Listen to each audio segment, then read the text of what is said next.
오늘 하나님께서 저에게 주신 말씀은 사도행전 14장 23절부터 26절까지입니다. 짧음으로 저와 여러분이 다 같이 한 목소리로 읽도록 하겠습니다. 시작. 각 교회에서 장로들을 택하여 금식 기도하며 그들이 믿는 주께 그들을 위탁하고 비시디아 가운데로 지나서 밤빌리아에 이르러 말씀을 버가에서 전하고 앗달리아로 내려가서 거기서 배 타고 안디옥에 이르니 이곳은 두 사도가 이룬 그 일을 위하여 전에 하나님의 은혜에 부탁하던 곳이라. 아멘. 은혜에 부탁하다 라는 말씀으로 송필호 목사님 은혜의 말씀 전해주시겠습니다. 같이 기도드리시겠습니다. 이제 말씀을 나누는 시간입니다. 하나님께서 보리떡 같은 말씀으로 우리 영혼을 회복 만족케 하시며 다윗의 물맷돌처럼 하나님을 거스리는 모든 생각들이 철저히 무너지고 하나님께 굴복하는 시간이 되도록 이 시간 함께하여 주옵소서. 예수님의 이름으로 기도드립니다. 아멘. 바울과 바나바가 이고니온에서 복음을 전했을 때 많은 사람들이 예수님을 믿었습니다. 비록 믿지 않던 유대인들이 이방인들을 선동해서 악감을 품도록 여러 가지 위협을 가했지만 두 사도는 주님을 힘입어, 지난주 제목이었죠. 주님을 힘입어 오랫동안 말씀을 전했습니다. 그리스도인들이 살아가는 방식은 한마디로 표현한다면 주를 힘입어. 우리 같이 한번 해볼까요? 주를 힘입어. 주님을 힘입는다는 것은 여러분 고난을 피해가는 것이 아닙니다. 오직 주님을 힘입어 고난과 역경을 돌파하고 주님을 힘입어 어려운 목표에 도전하고 주님을 힘입어 슬픔을 이겨내고 그리고 주님을 힘입어 복음을 전하게 되는 것입니다. 우리는 매 순간 주님을 힘입어 살지 않고는 살 수 없는 존재들입니다. 그런데 급기야 유대인들이 이방인들과 관리들과 합세해서 두 사도를 모욕하고 돌로 치려고 달려들었습니다. 할 수 없이 바울과 바나바는 급히 도망쳐서 남쪽에 있는 루가오니아라는 성으로 내려가게 됩니다. 거기서도 복음을 전하죠. 그들이 처음 도착한 곳은 바로 루스드라였습니다. 우리 지도 좀 올려줄까요? 화살표로 표시되어 있습니다. 이고니온에서 약 30km 남쪽에 위치한 이곳은 소수의 로마군이 주둔하고 있던 전원 도시였고, 그리고 주민들은 농사와 목축에 의존해서 살았으며 또 유대인들이 별로 없었던 탓에 아마도 유대인 회당은 없었던 것 같습니다.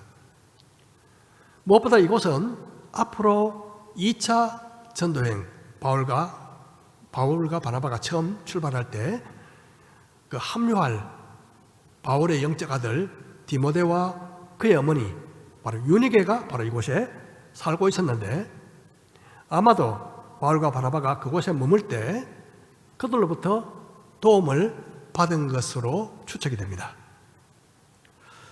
루스드라에서 그들은 태어날 때부터 걸어본 적이 한 번도 없는 장애인을 만나게 되는데요. 바울이 말씀을 전할 때 그가 유심히 듣고 있는 것을 바울이 주목합니다.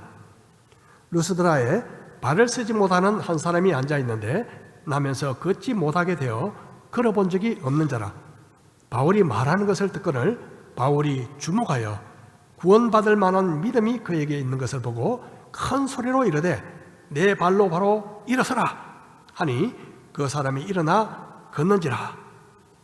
이 장면은 사도행전 3장에 나오는 기적과 아주 비슷합니다. 3장에 보면요, 성전에 올라가던 베드로와 요한이 미문이라는 문 앞에서 날 때부터 걷지 못하던 장애인이 구걸하고 있는 모습을 보게 되죠. 베드로는 그에게 은과 금은 내게 없거니와 내게 있는 것으로 내게 주노니 나사렛 예수 그리스도의 이름으로 일어나 걸어라. 그렇게 말하면서 손을 붙잡아 일으켰죠. 그러자 그가 일어나 걷고 뛰면서 하나님을 찬송하는 놀라운 기적이 일어나게 됩니다. 그런데 바로 이 루스드라에서도 바울이 걷지 못하던 장애인에게 큰 소리로 내 발로 일어서라 그렇게 말했을 때 갑자기 그가 일어나 걷게 되는 기적이 일어나게 된 것입니다. 성전 미문에 앉아있던 장애인, 루스드라에서 만난 장애인, 이 둘의 공통점은 모두 다 선천성 장애인이었다는 것입니다. 그런데 차이점도 있습니다. 성전 미문에 앉아있던 장애인은 베드로와 요한이 지나갈 때에 혹시 돈이라도 던져주지 않을까라는 기대감을 가지고 쳐다보았습니다. 이때 베드로는 그의 오른손을 잡아 일으키면서 일어나 걸어라 그렇게 말했죠. 하지만 루스드라의 장애인은 달랐습니다. 그는 바울이 말씀을 전하고 있었을 때 돈에 대한 관심보다도 말씀에 대한 관심으로 유심히 듣고 있었습니다. 바울은 그를 보는 순간 그에게 구원을 얻을 만한 믿음이 있다는 것을 알게 됐습니다. 그래서 그의 손을 붙잡아 일으키지 않고 단지 큰 소리로 내 발로 바로 일어서라 그렇게 명했던 것입니다. 그는 그 말을 듣고 스스로 일어섰습니다. 어쨌든 치유받은 것은 모두 하나님의 은혜였습니다. 베드로나 바울에게 특별한 능력이 있었던 것이 아니죠. 치료하시는 하나님의 능력이 그들을 통해서 전달된 것 뿐입니다. 우리 가운데 아픈 사람들이 많이 있습니다. 몸이 아픈 분도 계시고요.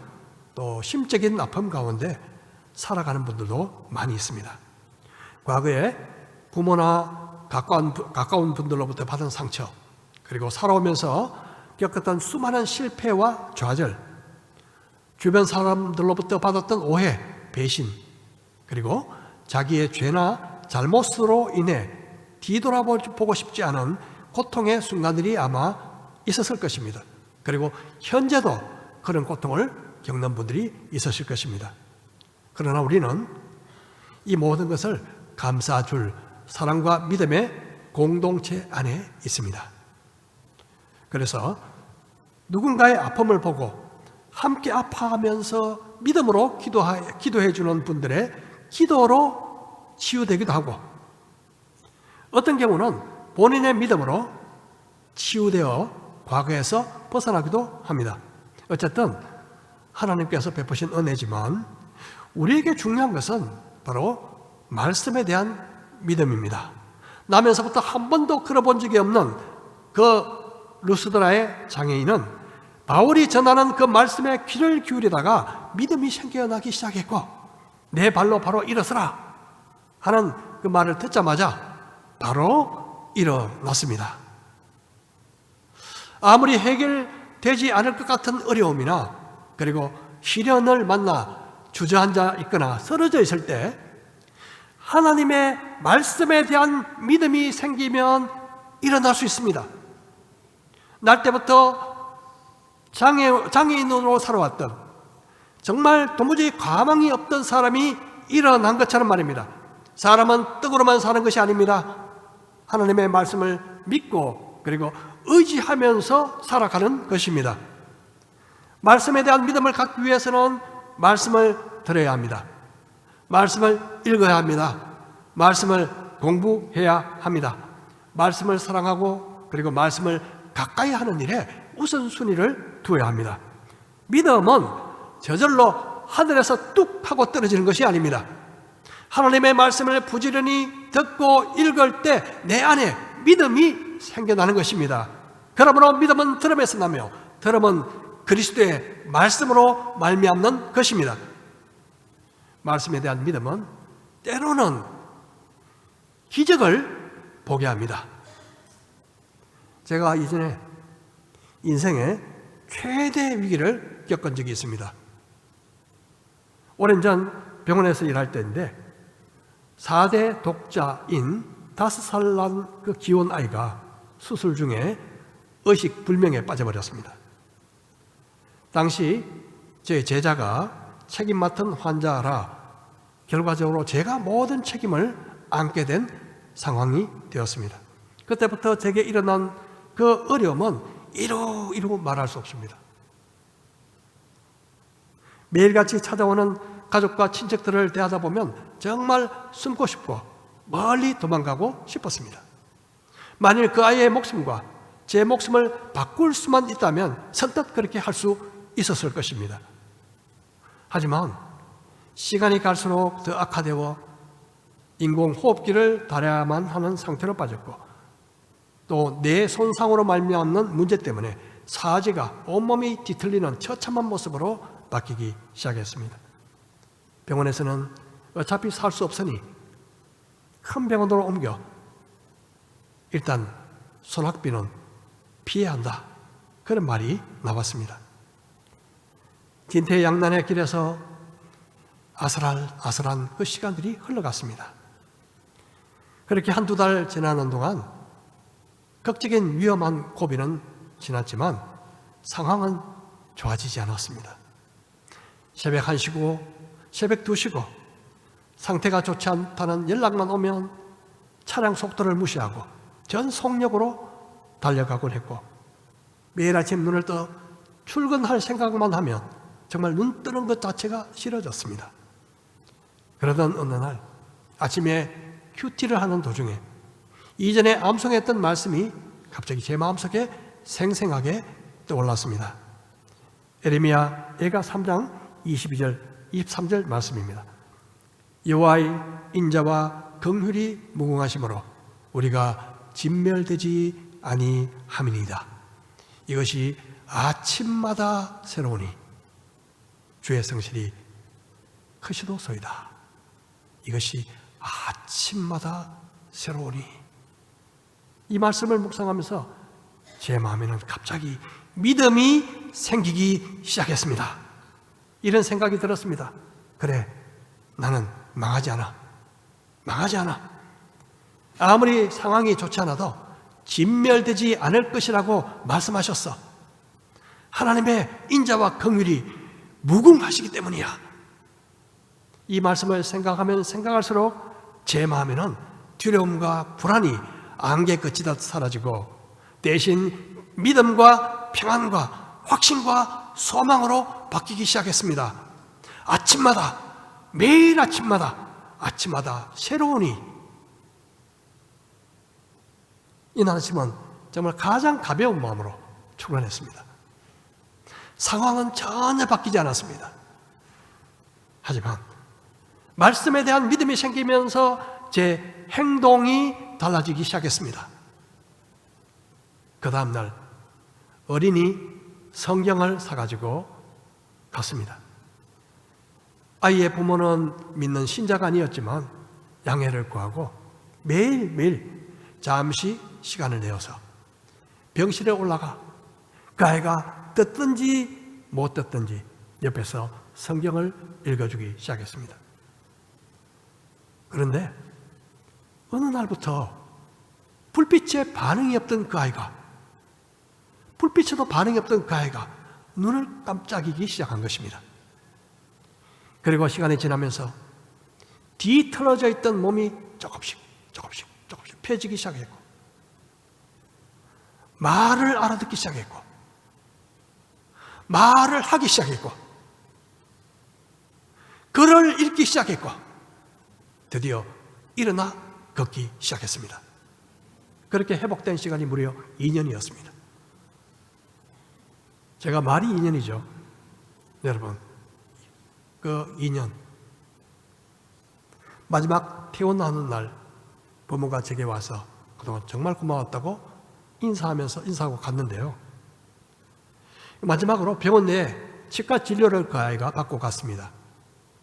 그때 그 아이를 치료했던 치과 선생이 제가 그동안 주기적으로 만나서 말씀을 가르치고 그리고 교제했던 형제였습니다. 정말 그 형제는 제가 지내온 모든 과정을 너무나 생생하게 알고 있었습니다. 한마디로 모든 일의 정인이었던 셈이죠. 그는 그동안 제게 그 아이의 상태를 물어보기가 너무 부담스러워서 그냥 혼자 시간 날 때 중환자실에 올라가서 그 아이의 상태를 들여다보곤 했던 형제였습니다. 처음에 정말 전혀 과망이 없었던 그 아이를 마지막에 자기가 치료해주고 보내면서 그는 하나님이 행하신 놀라운 일을 보았다고 고백했습니다. 지금 그 형제는 이슬람권에서 선교를 하다가 발각이 되어 추방되어서 또 다른 이슬람권 나라에서 지금도 열심히 선교 사역을 하고 있습니다. 우리 교회에서 선교 지원을 하고 있는 선교사 중에 한 사람이기도 합니다. 그 아이가 그렇게까지 회복된 것은 기적이라 말할 수도 있고 오랜 시간이 지났으니 정말 기적에 가까운 일이다. 기적은 아니겠지. 그렇게 말할 수도 있습니다. 그것은 제게 별로 중요하지 않습니다. 부정할 수 없는 사실은 좌절감과 절망감 속에서 주저앉아 있던 제가 말씀 때문에 일어났다는 것입니다. 말씀으로 믿음과 용기와 소망과 힘을 얻었다는 것입니다.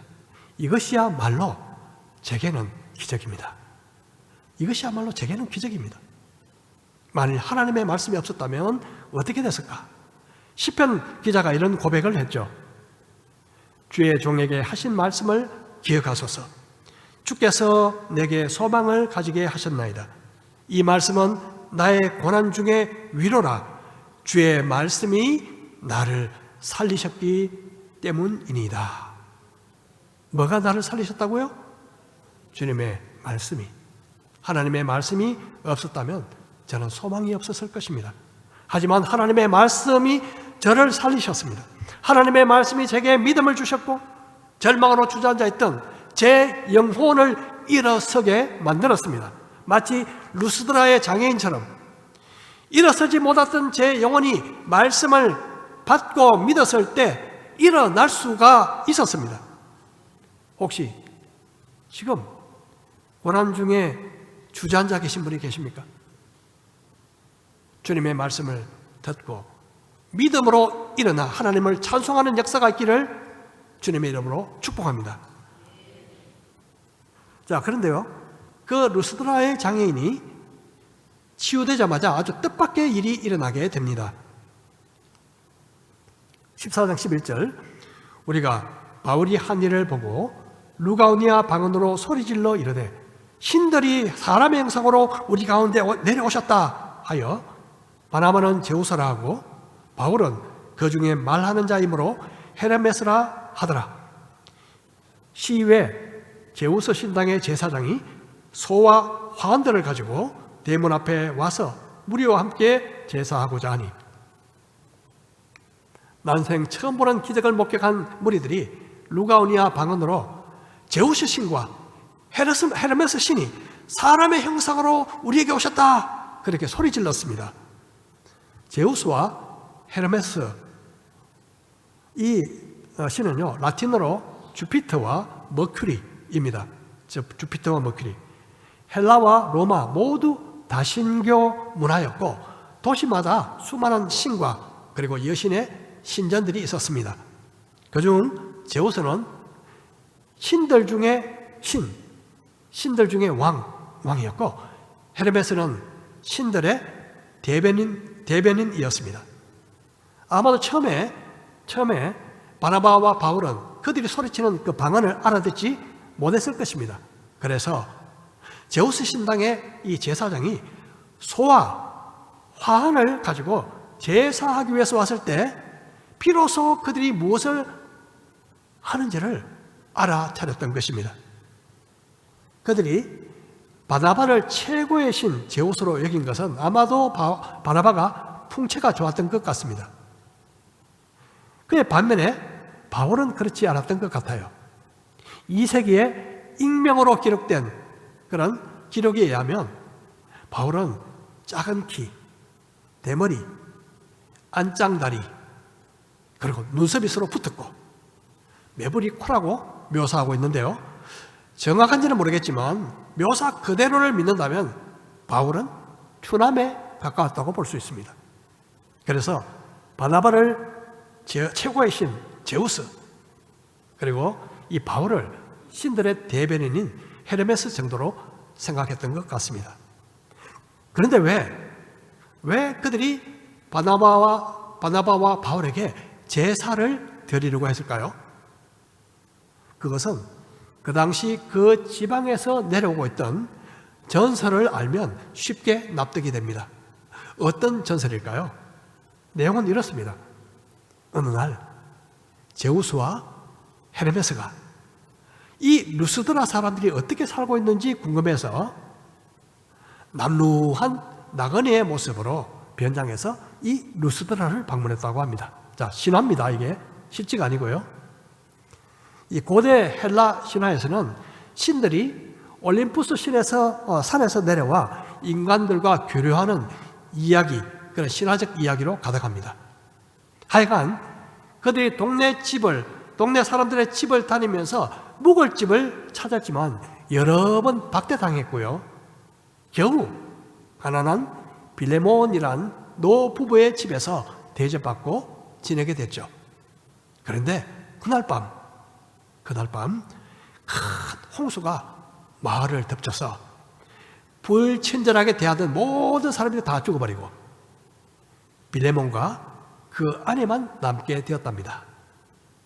그리고 신들은 이 노부부의 집을 순금 지붕으로 만든 호화로운 주택으로 바꾸어 주었다는 신화입니다. 그리고 이 제우스가 언젠가 다시 사람의 모습으로 루스드라를 방문할 것이다 라는 이야기가 그 지방에 내려오고 있었던 것입니다. 그런데 어느 날 갑자기 초라한 나그네 두 사람이 루스드라에 나타나서 안전뱅이, 도무지 치료될 수 없는 그 장애인을 고쳐준 것이죠. 루스드라 시민들은 흥분했습니다. 제우스와 헤르메스 신이 드디어 사람의 형상으로 우리 가운데 오셨다 소리 질렀습니다. 오래전부터 내려온 전설처럼 신들이 방문했을 때 불친절하게 대하다가 몰살당했던 운명을 기억하고 이제 똑같은 운명을 당해서는 안 돼, 그렇게 생각했을 수도 있습니다. 그래서 제우스 신당의 제사장이 소와 화관을 가지고 바울과 바나바에게 제사를 드리려고 하자 이 두 사도는 그것을 눈치채고 옷을 찢고 그들 가운데 뛰어들어가게 됩니다. 14절 두 사도 바나바와 바울이 듣고 옷을 찢고 무리 가운데 뛰어들어가서 소리질러 이르되 여러분이여 어찌하여 이러한 일을 하느냐? 우리도 여러분과 같은 성정을 가진 사람이라 여러분에게 복음을 전하는 것은 이런 헛된 일을 버리고 천지와 바다와 그 가운데 만물을 지으시고 살아계신 하나님께로 돌아오게 함이라.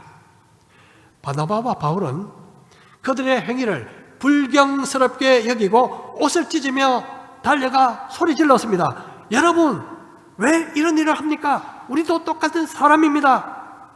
우리가 여러분에게 복음을 전하는 이유는 바로 이런 헛된 일을 버리고 창조주 하나님, 살아계신 하나님께로 돌아오게 하려는 것입니다 라고 외쳤죠. 그리고 말씀을 이어갑니다. 16절 하나님이 지나간 세대에는 모든 민족으로 자기들의 길들을 가게 방임하셨으나 그러나 자기를 정언하지 아니하신 것이 아니니 곧 여러분에게 하늘로부터 비를 내리시며 결실기를 주시는 선한 일을 하사 음식과 기쁨으로 여러분의 마음에 만족하게 하셨느니라 하고 이렇게 말하여 겨우 무리를 말려 자기들에게 제사를 못하게 하니라.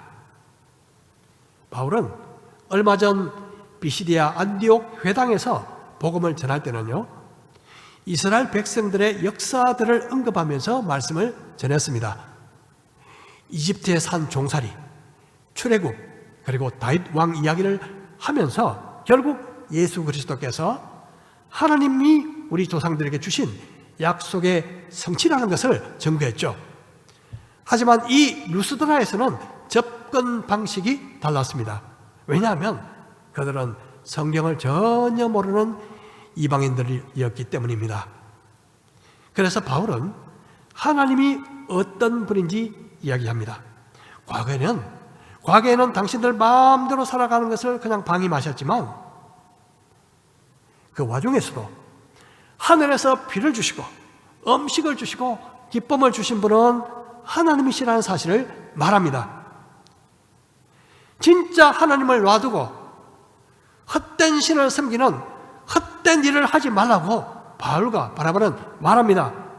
그런 성경을 모르는 이들에게 구약 성경보다 자연과 하나님의 섭리에 초점을 맞추어서 말씀을 전했습니다. 전도의 대상에 따라 우리가 접근 방식이 달라야 한다는 것은 상식이죠. 자, 그런데요, 오늘날도 비슷한 일이 많이 있다는 것입니다. 뭘까요? 살아계신 하나님을 놔두고 헛된 신을 섬기는 그 일 말입니다.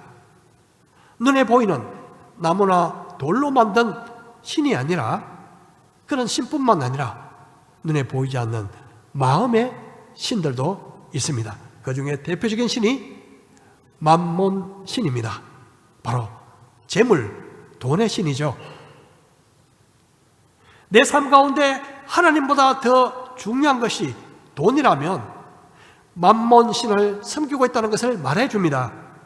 어떤 일을 결정할 때 하나님의 뜻보다도 돈이 기준이 된다면 나의 신은 맘몬입니다. 하나님보다 더 사랑하는 것이 우상이라고 말하죠.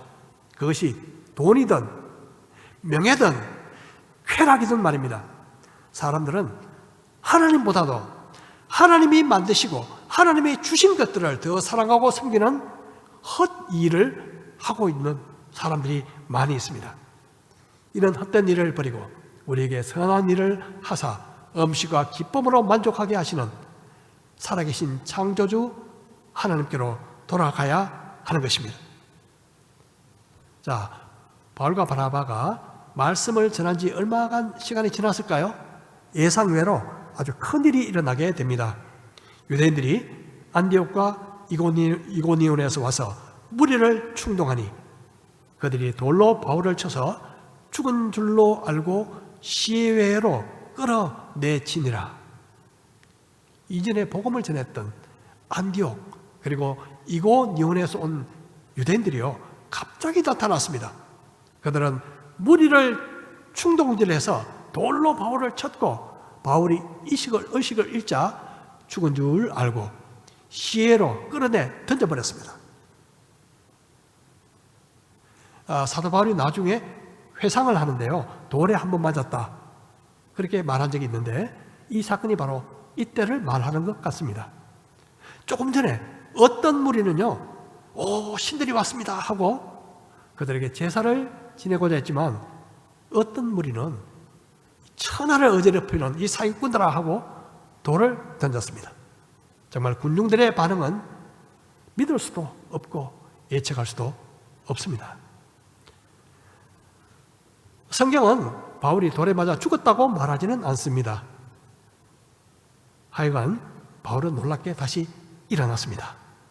제자들이 둘러섰을 때에 바울이 일어나 그 성에 들어갔다가 이튿날 바나바와 함께 더베로 가서 복음을 그 성에서 전하여 많은 사람을 제자로 삼고 루스드라와 이고니온과 안디옥으로 돌아가서 그들은 루스드라 가까이 있던 더베로 가서 복음을 전해 많은 사람들을 주님께 인도하고 난 뒤에 다시 왔던 길로 되돌아갑니다. 빨간 선으로 지금 기록되어 있죠.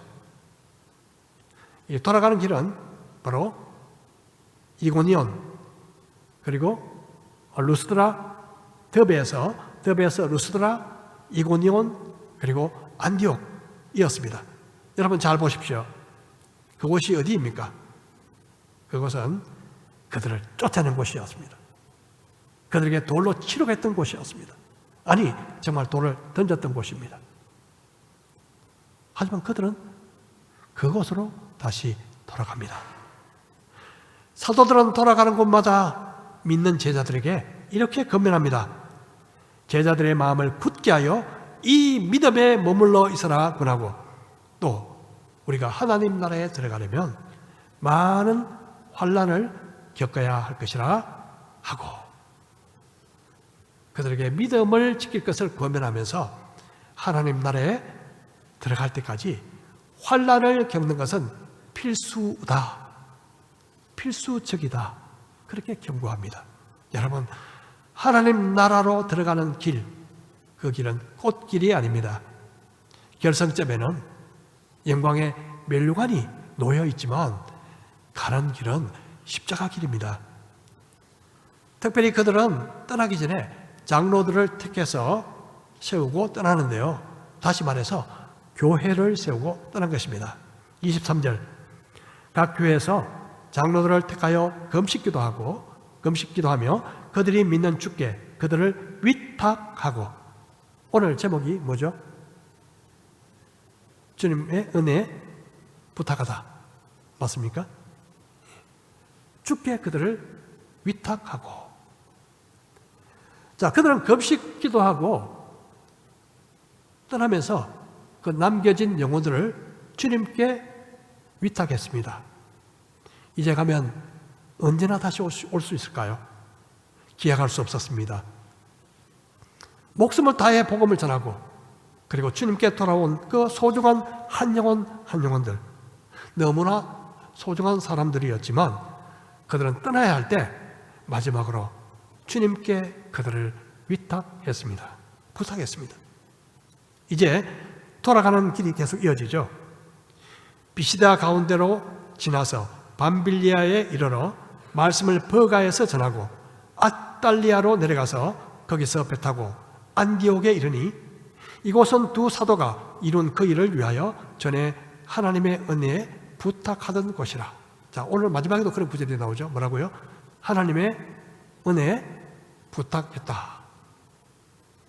여러분, 다시 지도를 보면요, 왔던 길을 그대로 돌아가는데요, 지도상에서는 빨간 선이죠. 버가를 건너뛴 것으로 되어 있는데 원래 버가를 거쳐서 이렇게 오게 됩니다. 좀 고쳐야 될 것 같은데요, 그림을. 이 버가는 바로 마가가 중도 이탈했던 곳이죠. 떠나서 예루살렘으로 돌아갔던 그 장소입니다. 그래서 그런지 갈 때는 그냥 스쳐 그냥 지나갔지만 돌아올 때는 바로 그 버가에서도 복음을 전했다고 성경은 기록합니다.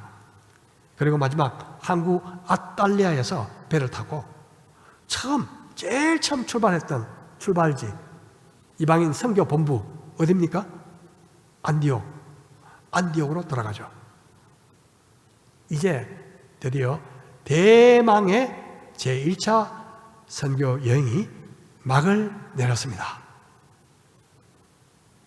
그들은 떠나면서 남겨진 영혼들을 주님께 혹은 주님의 은혜에 부탁했습니다. 여러분, 우리는 주님께 맡긴다는 말을 종종 하죠. 주님께 맡겼어. 주님께 맡겨. 그렇게 이야기를 하죠. 그런데 여러분, 우리가 바울과 바나바가 맡긴다고 표현한 그 말과 우리가 맡긴다는 그 표현이 다를 때가 있습니다. 뭔지 아십니까? 우리는요, 흔히 내가 하기 싫어서 혹은 하기가 어려워서 불편해서 주님께 맡긴다 라는 말을 종종 합니다. 여러분, 그러나 바울과 바나바가 한 맡긴다는 의미는 전혀 다릅니다. 뭐가 다를까요? 그들은요, 할 일을 최선을 다해서 모두 한 뒤에 이제 주님께 맡깁니다 라고 한 것입니다. 여러분, 내가 할 일을 하지 않고 주님께 맡기는 것은 맡기는 것이 아닙니다. 내가 순종할 일을 하지 않고 주님께 맡기는 것은 맡기는 것이 아닙니다. 내가 하고 싶은 일을 하면서 힘들고 하기 싫은 일을 주님께 맡긴다? 그것은 주님 앞에 직무유기인 것입니다. 올바르게 맡긴다는 것은 우리가 해야 할 일, 말씀을 다 전한 뒤에, 내가 할 일을 다 한 뒤에 내가 할 수 있는 일을 주님께 맡기는 것입니다. 여러분, 사도 바울은 이렇게 고백합니다. 우리 말씀을 같이 한번 읽어보겠는데요. 같이 한번 읽어보겠습니다. 시작. 그러나 내가 나된 것은 하나님의 은혜로 된 것이니 내게 주신 그의 은혜가 헛되지 아니하여 내가 모든 사도보다 더 많이 수고하였으나 내가 한 것이 아니요 오직 나와 함께 하신 하나님의 은혜로라. 우리는 바울이 하나님의 은혜로라 하는 말을 참 좋아하죠. 그 내용만 딱 빼서 하나님의 은혜로라 좋아합니다. 그런데 한 문장을 그냥 넘어가는 수가 있습니다. 그게 뭘까요? 내가 모든 사도보다 더 수고하였으나. 뭐라고요? 내가 모든 사도보다 더 수고하였으나. 내가 수고하지 않고 하나님의 은혜에만 맡기면 하나님의 은혜를 헛되게 하는 것이고 하나님의 은혜를 무시하는 것입니다. 여러분, 내 주위에 아직도 예수님을 모르는 가족이 있고 예수님을 모르는 이웃이 있습니다. 여러분, 주님, 그들을 주님께 맡깁니다. 그렇게 기도만 하지 마십시오. 비록 바울처럼 말씀을 전하다가 돌멩이를 맞는 일은 없지만 할 수 있는 만큼 최선을 다해서 말씀을 전한 후에 주님, 이제 주님께 맡깁니다. 주님의 은혜에 맡겨드립니다. 이렇게 해야 진짜 맡기는 거죠. 심는 대로 거둔다는 말씀이 있습니다. 울며 씨를 뿌리는 자는 기쁨으로 단을 거둔다는 말씀도 있습니다. 자라나게 하시는 분은 하나님이시지만 심고 물 주는 일까지 주님이 하시지는 않습니다. 오늘 바울과 바나바가 그 먼 1차 선교 여행을 마무리하면서 돌아보면 약 2,000km 그 먼 길을 걸으면서 때로는 쫓겨나기도 하고 때로는 욕을 먹기도 하고 때로는 돌에 맞으면서 말씀을 전하고 난 후에 그리고 주님의 은혜에 맡깁니다. 주님께 부탁합니다. 그렇게 하고 돌아온 그들을 한번 상상해 봅니다.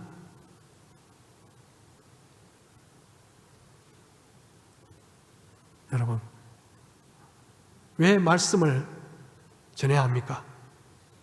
왜 말씀을 전해야 할까요?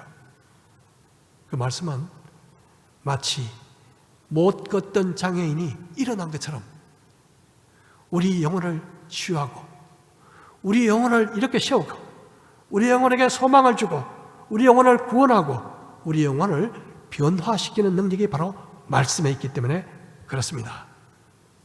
여러분, 주님께 맡긴다고 말하기 전에 우리 자신의 삶을 한번 돌아보시기 바랍니다. 나는 주님 앞에서 할 일을 다 한 후에 맡기고 있는가? 주님께 순종하지도 않으면서 주님께 그냥 던지다시피 맡기고 있지는 않은가? 말씀을 전하지도 않고 그 누군가가 주님께 돌아오도록 맡긴다고 말하고 있지는 않은가? 이 한 주간 동안 여러분 이 질문을 곰곰이 생각해 보면서 우리 모두 주님 앞에서 최선을 다하고 그리고 주님 앞에 최선을 다해 맡기는 한 주가 되기를 주님의 이름으로 축복합니다. 우리 말씀을 생각하며 우리 각자 잠시 기도하는 시간을 갖겠습니다.